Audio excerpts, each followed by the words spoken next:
Welcome to the Slop Farm. Enjoy the video. You have the song file and GarageBand open. Start by creating a new audio or ringtone project. Tap or click to import the track from Files, Music, or Record directly.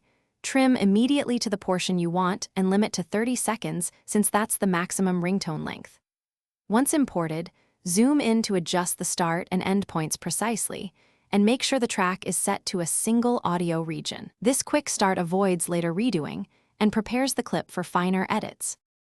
Now refine the clip. Split regions, delete unwanted parts, and use fades to remove abrupt edges. This improves playback on phone speakers.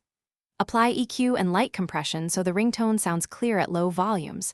Lower bass can help avoid distortion. Make sure the region length is at or under 30 seconds and loop points aren't accidentally enabled.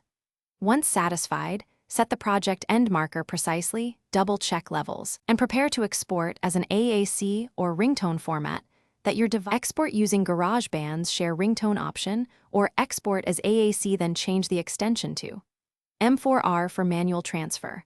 On iPhone, choose Use Sound as to set it directly. On Mac, drag the M4R file into Finder or iTunes and sync to your device.